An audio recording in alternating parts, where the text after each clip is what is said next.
Hello, कैसे हैं आप लोग। आई होप कि आप लोग अच्छे होंगे। आपकी जो स्टडी चलेगी बहुत ही बेहतरीन चलेगी। तो आज के क्लास में बात करने वाले हैं क्लास 12th के बायोलॉजी को तमाम क्वेश्चन जो आपके एग्जाम में छपने वाला है, ठीक है ना। तो याद रखिएगा, जो बच्चा बायोलॉजी को एक्स्ट्रा में लिया है और जो बच्चा बायोलॉजी को मेन में लिया है, दोनों बच्चे अवेलेबल को सारे क्वेश्चन को देखेंगे, क्योंकि आपके लिए हम लोग तमाम क्वेश्चन करा रहे हैं जो आपके एग्जाम में टकराने वाला है, ठीक है ना। तो आप लोग कोई भी क्वेश्चन को हल्का में मत लीजिएगा और सारे क्वेश्चन को बेहतरीन तरीका से समझने का कोशिश करेंगे, ठीक है ना। और अभी तक हमारे व्हाट्सएप ग्रुप में नहीं जुड़े हैं, अगर आप चाहते हैं कि अगर आपको फ्री में नोट्स मिल जाए, आपको फ्री में सारी चीज़ का पीडीएफ मिल जाए, तो आप जो है हमारे ग्रुप से जुड़ सकते हैं। डिस्क्रिप्शन में लिंक है, वहाँ नंबर भी आपको जिससे इच्छा करे आप जुड़ जाइएगा, ठीक है ना। याद रखिएगा, यह जो है यह पीडीएफ और नोट्स जो है आपको छठ के बाद जो है प्रोवाइड किया जाएगा। तो आप अभी से जुड़ कर रहिएगा तब ना, तो सारे बच्चे जुड़ जाइए, ठीक है ना। तो चलिए हम अपने क्वेश्चन की तरफ बढ़ते हैं। इससे पहले क्लास को लाइक नहीं किए हैं तो क्लास को भी लाइक कर देंगे। हो सकता है थोड़ी सी बैकग्राउंड में आवाज़ भी आ रही होगी सनसनाहट का, अपना वॉल्यूम बढ़ा लेना है, वो हट जाएगा, ठीक है ना। देखिए 1 नंबर क्वेश्चन जो है आपके स्क्रीन पर मौजूद है, जल्दी से इसका आंसर बतला दीजिएगा कि मध्य चक्र जो पाई जाती है वो किसमें पाई जाती है। हम सभी को पता है एक होता है ऋतुस्राव चक्र। क्या होता है बाबू? ऋतुस्राव चक्र, ठीक है ना। ऋतुस्राव चक्र, ठीक है। ये जो होता है बंदर में होता है, याद रखिएगा, बंदर, चिंपैंजी, मनुष्य, ये 3 गो में होता है, ठीक है ना। लेकिन यहाँ मध्य चक्र की बात किया जाए तो मध्य चक्र जो होता है, याद रखिएगा, बिल्ली में होता है, कुत्ता में होता है, भेड़ में होता है, गाय में होता है, ठीक है ना। याद रखिएगा बकरी में भी होता है मध्य चक्र। तो याद रखिएगा गाय भी दिया है, भेड़ भी दिया है, कुत्ता भी दिया है, ऑल ऑफ दिस दिया है, मतलब इनमें से सभी हो जाएगा, ठीक है ना। इनमें से सभी हो जाएगा, आप याद रखिएगा, ठीक है। मैं जितना अच्छे तरीका से समझाऊंगा और जितना साइड से क्वेश्चन समझाऊंगा, सारे क्वेश्चन को आप याद रखिएगा, ठीक है ना। चलिए 2 नंबर क्वेश्चन की तरफ बात करते हैं। और 2 नंबर क्वेश्चन जो है काफ़ी ज़्यादा खास है और आपके एग्जाम में कई बार यह प्रश्न आया हुआ है, ठीक है ना। याद रखिएगा, द्विखंडन जो होता है किस में पाया जाता है? कहिएगा सर, द्विखंडन जो पाया जाता है अमीबा और पैरामीशियम दोनों में पाया जाता है, यानी ए और बी दोनों हो जाएगा, ठीक है ना। याद रखिएगा अमीबा और पैरामीशियम ऑप्शन डी में दिया है ना, ऑप्शन डी वाला सही करेंगे। याद रखिएगा, हम अच्छे तरीका से आराम से आपको समझाने का कोशिश करें, आप समझने का भी कोशिश कीजिएगा, ठीक है ना। और जितने बच्चे क्लास को देख रहे हैं, एक बार क्लास को लाइक करेंगे और साथ में चैनल को भी सब्सक्राइब करेंगे, क्योंकि आप सभी के लिए हम लोग काफ़ी ज़्यादा मेहनत करते हैं बाबू, ठीक है ना। चलिए अगला क्वेश्चन, यानी 3 नंबर क्वेश्चन में कहा जा रहा है मुकुलन द्वारा किस में जो जनन जो होता है वो किस में होता है। आप कहिएगा सर मुकुलन हमको पता है ईस्ट के द्वारा होता है, बिल्कुल ऑप्शन क्या होगा? ए हो जाएगा, ठीक है। आपके एग्जाम 2022 में यह क्वेश्चन आया हुआ है, आप याद रखिएगा, ठीक। चलिए 4 नंबर क्वेश्चन में कहा जा रहा है बाबू, कहा जा रहा है ना, कहा जा रहा है निम्नलिखित में से कौन सा जंतु उभयलिंगी नहीं है। जल्दी बतलाइएगा कि कौन सा जंतु जो है बाबू उभयलिंगी नहीं है, ठीक। आप कहिएगा सर उभयलिंगी नहीं है, तो जो उभयलिंगी है, केचुआ भी उभयलिंगी है, सबको पता है। फीताकिम्बी भी जो है घरेलू क्या होता है, उभयलिंगी होता है। और घरेलू मक्खी जो होता है उभयलिंगी नहीं होता है, यह जो है एकलिंगी होती है। आप इसको याद रखेंगे, ठीक है। ऑप्शन डी वाला सही हो जाएगा। 4 का ऑप्शन जो बच्चा डी टी कर रहा है बिल्कुल सही हो जाएगा, ठीक है।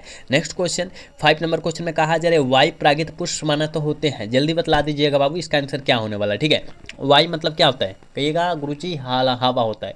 तो वाई परागित पुष्प समानता कैसा होता है? छोटे और रंगहीन होते हैं। कहिएगा अक्सर ऑप्शन सी हो जाएगा, डी हो जाएगा, क्योंकि यहाँ बी और सी दोनों दिया है ना, बिल्कुल ऑप्शन जो हो जाएगा डी हो जाएगा। याद रखिएगा, अच्छे तरीका से सारे क्वेश्चन को याद रखिए और शुरू से अंत तक देखिए आप कितना सही कर पाए हैं, कितना गलत कर पाए हैं, जरूर बतलाइएगा लास्ट में, ठीक है ना।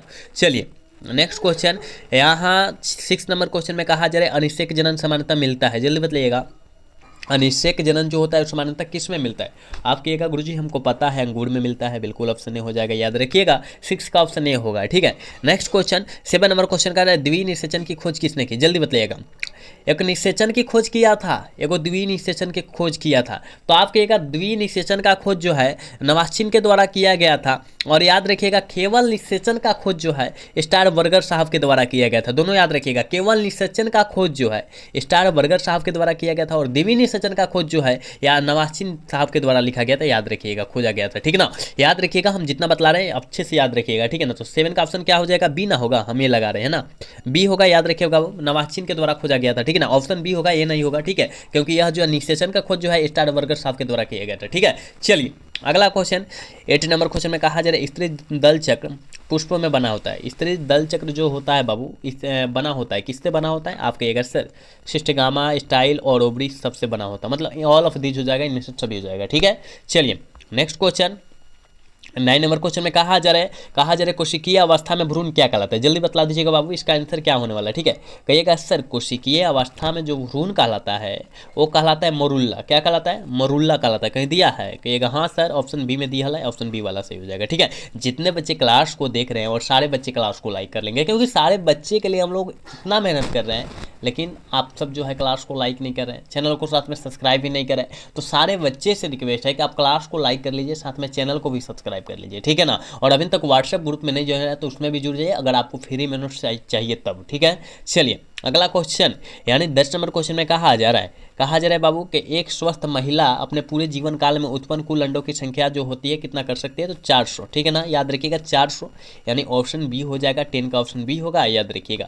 11 नंबर क्वेश्चन में कहा जा रहा है कि सटोलीय कोशिकाएं पाई जाती है, जल्दी बताइएगा बाबू क्या होने वाला है, कि सटोलीय कोशिकाएं जो होता है किस में पाया जाता है, किस में देखा गया है, किस में पाया जाता है। कहिएगा सर हमने देखा है वृषणों में देखा है, बिल्कुल ऑप्शन बी हो जाएगा, याद रखिएगा। ठीक है, नेक्स्ट क्वेश्चन की तरफ बात करते हैं, और 12 नंबर क्वेश्चन में कहा जा रहा है गर्भाशय किससे संबंधित होता है, जल्दी बताइएगा कि गर्भाशय जो होता है वो मादा जनन तंत्र या स्त्री जनन तंत्र से संबंधित होता है, याद रखिएगा। और वृषण की बात कहे अधिवृषण की बात करें, वो जो होता है नर जनन तंत्र से संबंधित होता है, याद रखिएगा। ठीक है, नेक्स्ट क्वेश्चन, यानी 13 नंबर क्वेश्चन में कहा जा रहा है जनसंख्या अधिक होने से क्या होता है, जल्दी बताइएगा कि जनसंख्या जब अधिक होगा तो क्या होगा। तो कहिएगा कि सर हमें खाने में भी कमी होगा, आमदनी में भी कमी होगा, होता है कि नहीं होता है, और जो होता है प्रति एक व्यक्ति आय जो हो जाएगी, क्या हो जाएगी, कम हो जाती है, यानी ऑप्शन ए वाला सही हो जाएगा। ठीक है ना, याद रखिएगा प्रति व्यक्ति आय ज़्यादा नहीं होगी, क्योंकि जब जनसंख्या अधिक होगा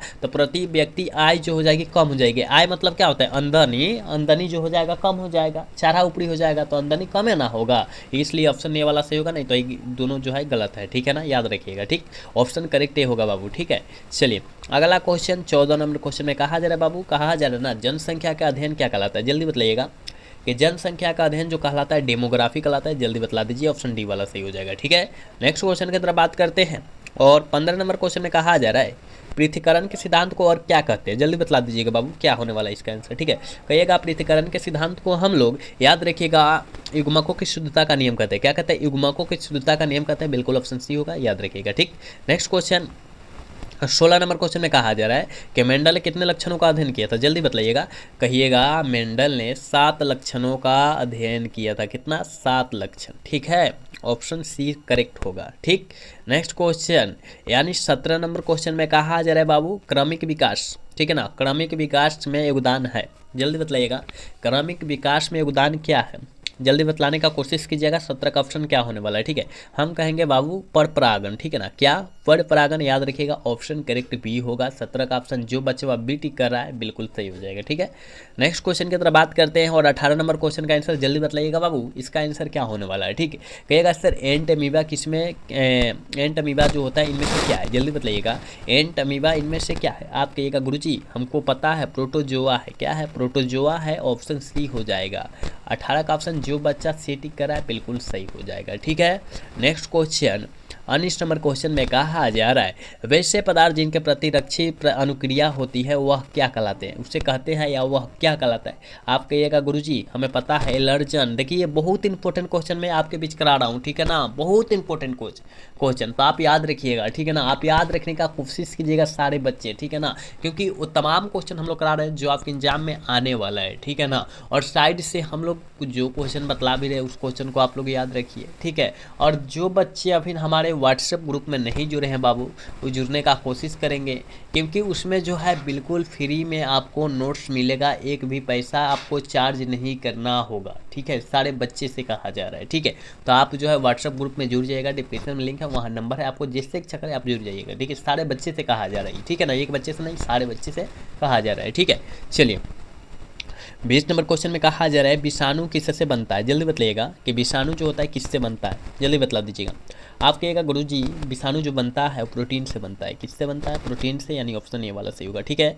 चलिए 21 नंबर क्वेश्चन में कहा जा रहा है जुकाम मतलब साधारण ठंडा लगना है ना, और होता है, जल्दी बताइए किसके कारण होता है, जुकाम जो होता है वो किसके कारण से होता है बाबू। आप कहिएगा गुरुजी किसके कारण से होता है, हम तो कहेंगे, हम क्या कहेंगे, वो जो होता है है वो जो होता है फ्रेज विषाणु के कारण होता है, ऑप्शन नहीं राइनो विषाणु के कारण होता है, ऑप्शन सी होगा, बी नहीं होगा बाबू, याद रखिएगा। फ्रेज विषाणु से कौन सा बीमारी नहीं होता है, राइनो विषाणु से होता है, ठीक है ना। हमने बीच का तो आपको क्या बतलाया है, यहाँ थोड़ी सी बतलाइएगा, प्रोटीन बतलाया है। विषाणु किससे बना होता है, ऑप्शन बी मारिएगा, ठीक है ना, ऑप्शन बी मारिएगा, क्योंकि प्रोटीन से कैसे बनता है, विषाणु जो बनता है वो प्रोटीन तथा न्यूक्लिक से बनता है, ठीक है ना, प्रोटीन तथा न्यूक्लिक से बनता है। ऑप्शन आप लोग बी वाला सही कीजिएगा 20 का, ठीक है ना, और 21 का ऑप्शन सी सही कीजिएगा, ठीक है। 21 का ऑप्शन सी थोड़ा सा यहाँ घबरा गया, ठीक है, कहने में हम घबरा गए हैं, ठीक है ना, याद रखिएगा। चलिए अगला क्वेश्चन, यानी 22 नंबर क्वेश्चन में कहा जा रहा है इनमें से जीवाणु जनित रोग कौन है, जल्दी बतलाइएगा। आप कहिएगा गुरुजी हमको पता है जीवाणु जनित,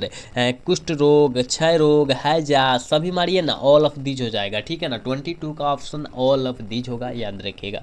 चलिए नेक्स्ट क्वेश्चन की तरफ बात करते हैं, मेहसाना किसकी प्रजाति है, जल्दी बतलाइएगा बाबू, जल्दी बतला दीजिए, मेहसाना जो होती है किसकी प्रजाति होती है। हम तो कहेंगे मेहसाना जो है भैंस की प्रजाति है, ठीक है, ऑप्शन क्या होगा, बी करेक्ट होगा बाबू, याद रखिएगा। चलिए नेक्स्ट क्वेश्चन 24 नंबर क्वेश्चन में कहा जा रहा है शराब उद्योग में किस सूक्ष्म जीव का उपयोग होता है, जल्दी बताइए। शराब उद्योग मतलब शराब जहाँ बनता है उसमें से किस सूक्ष्म जीव का उपयोग होता है, मतलब उसको उपयोग में लाया जाता है, ठीक, कहने का मतलब है। कहिएगा सर ईस्ट का, हाँ बिल्कुल ऑप्शन ए होगा, ठीक है, 24 का ऑप्शन करेक्ट होगा, याद रखिएगा। 25 नंबर क्वेश्चन में कहा जा रहा है बाबू के मृदा में नाइट्रोजन स्थिरीकरण हेतु हम किसका प्रयोग कर सकते हैं, हम जो है किसका प्रयोग कर सकते हैं, आप कहिएगा आंख मूंद कर आंसर ये मार दीजिएगा, नीलहरित बैक्टीरिया का, ठीक है ना, याद रखिएगा, ऑप्शन ए होगा, ठीक है। चलिए नेक्स्ट क्वेश्चन 26 नंबर क्वेश्चन में कहा जा रहा है बाबू, कहा जा रहा है ना निम्न में से कौन अकार्बनिक पदार्थ का प्रयोग करते हैं, निम्नलिखित में से कौन जो होता है अकार्बनिक पदार्थ का उपयोग करता है, स्वपोषी, ठीक है ना, जिसे हरे पेड़ पौधे कहते हैं, है ना, स्वपोषी जो होता है हरे पेड़ पौधा कहलाता है, याद रखिएगा। चलिए नेक्स्ट क्वेश्चन 27 नंबर क्वेश्चन में कहा जा रहा है ना परिपक्व शुक्राणु के शीर्ष पर एक टोपिनुमा संरचना पाई जाती है, उसे हम लोग क्या कहते हैं, उसे हम लोग क्या कहेंगे, कहिएगा सर हमें उसे हम लोग एक्रोस्ट्रोम कहते हैं, बिल्कुल ऑप्शन ए हो जाएगा, 27 का ऑप्शन ए होगा, ठीक है। चलिए 28 नंबर क्वेश्चन का आंसर जल्दी बतलाने का कोशिश करेंगे आप लोग। कहा जा रहा है चरण समुदाय किस क्षेत्र में पाया जाता है, चरण समुदाय जो होता है उस संतुलित क्षेत्र में पाया जाता है, बिल्कुल ऑप्शन ए होने वाला है, ठीक है ना, 28 का ऑप्शन ए हो जाएगा, याद रखिएगा, ठीक है। सारे क्वेश्चन को आप किसी भी हाल में और किसी भी परिस्थिति में याद करने का कोशिश करेंगे, कोई भी क्वेश्चन को हल्का में न लेंगे, ठीक है ना, कोई भी क्वेश्चन को हल्का में न लीजिएगा, सारे क्वेश्चन को बेस्ट तरीका से देखने का कोशिश कीजिएगा आप लोग। चलिए 29 नंबर क्वेश्चन में कहा जा रहा है लेक ऑपेरन किसका प्रतिनिधि है, जल्दी बताइएगा, प्रतिनिधि है। लेक ऑपेरन जो होता है याद रखिएगा वो जो होता है अनुदेशी जीन क्रियाविधि का भी होता है, दमनकारी जीन क्रियाविधि का भी होता है, गृह संचालन जीन क्रिया संरचना का भी होता है, मतलब ऑल ऑफ दिस कर दीजिएगा, ठीक है ना, इनमें से सभी कर दीजिएगा, ठीक है। चलिए 30 नंबर क्वेश्चन में कहा जा रहा है जेनेटिक कोडन कहाँ रहता है, जल्दी बताइएगा, जेनेटिक कोडन बाबू कहाँ रहता है, आप कहिएगा गुरुजी वो जो होता है mRNA में रहता है, कि मैं mRNA में रहता है, कहीं दिया है, कहिएगा हाँ सर ऑप्शन डी में दिया है, ऑप्शन डी वाला सही होगा, ठीक है। चलिए नेक्स्ट क्वेश्चन 31 नंबर क्वेश्चन में कहा जा रहा है कि ऑफिन एवं हीरोइन किससे प्राप्त होता है, ऑफिन और हीरोइन मतलब हीरोइन भी एक प्रकार का नशा है, याद रखिएगा, एक प्रकार का क्या है, नशा है, और ऑफिन भी एक प्रकार का नशा है, और एक किससे प्राप्त होता है, कहा जा रहा है क्या पावर, ठीक है ना, पी पावर से होता है शुरू, ठीक है ना, ऑप्शन क्या होगा, बी होगा, ठीक है। चलिए 32 नंबर क्वेश्चन में कहा जा रहा है बाबू के भारतवर्ष का प्रथम राष्ट्रीय उद्यान कौन है, जल्दी बताइएगा। भारतवर्ष हमारा देश जो है भारतवर्ष के नाम से जाना जाता है, पता है ना, हमारा देश जो है भारतवर्ष है, और ये प्रथम राष्ट्रीय उद्यान जो है कहाँ स्थित है, आप कहिएगा गुरुजी ये जो स्थित है ये जो है याद रखिएगा बर्नेट नेशनल पार्क में स्थित है, ठीक है ना, याद रखिएगा, याद रखना है क्या, ऑप्शन डी, ठीक है। चलिए अगला क्वेश्चन की तरफ बात करते हैं बाबू। 33 नंबर क्वेश्चन में कहा जा रहा है कि विश्व एड्स दिवस हर वर्ष कब मनाया जाता है या किस तिथि को मनाया जाता है, ठीक है, तो आप कहिएगा सर 1 दिसंबर को, आने वाला है 1 दिसंबर को मनाते हैं, ठीक है ना, याद रखना है। चलिए कहा जा रहा है 34 नंबर क्वेश्चन में के अखबार के कागज में कौन सा विषैला तत्व पाया जाता है, देखिए अखबार जो बनता है हम लोग सुबह सुबह उठ के जो पढ़ते हैं उसमें जो होता है कौन सा विषैला तत्व का उपयोग किया गया है, ठीक है, आप कहिएगा सर पीबी मतलब समझते हैं लेड, शीशा जिसे कहते हैं शीशा, याद रखिएगा, बहुत खतरनाक होता है, उसका प्रयोग किया जाता है। अगर वहाँ का उसमें का लग जाए, अगर आप खा लेते हैं तो उसका जो है अनेक प्रकार की बीमारी होगा, जैसे सबसे पहले कैंसर का उपचार होगा उससे, याद रखिएगा, ठीक है ना। चलिए आज के क्लास के लास्ट क्वेश्चन है बाबू, कहा जा रहा है कि वन्य जीव संरक्षण अधिनियम प्रस्तुत किया गया था, कब प्रस्तुत किया गया था? आप आंख मूंद कर मार देंगे, 1972, ठीक है ना, प्रस्तुत किया गया था, मतलब वहां पर लागू हुआ था 1972 में। ऑप्शन ए वाला सही होगा, 35 का ऑप्शन नहीं हो जाएगा, ठीक है ना। तो हमने 35 क्वेश्चन आपके बीच तमाम क्वेश्चन कराए हैं जो आपके एग्जाम में आने वाला था, टकराने वाला था, तो आप अच्छे से देखे हैं, तो आप लोग अच्छे तरीका से याद कर लीजिएगा। और कितना आप 35 में सही कर पाए हैं जरूर ईमानदारी पूर्वक बतलाने का कोशिश जरूर कीजिएगा, ठीक है ना। सारे बच्चे ईमानदारी पूर्वक, कोई झूठ नहीं बोलेगा, ठीक है ना। तो आज का क्लास जो है कैसा लगा, अगर अच्छा लगा होगा तो चैनल को सब्सक्राइब और वीडियो को लाइक करना भूलिएगा। मिलेंगे अगला सेशन में। जय हिंद, जय भारत, टाटा, बाय बाय।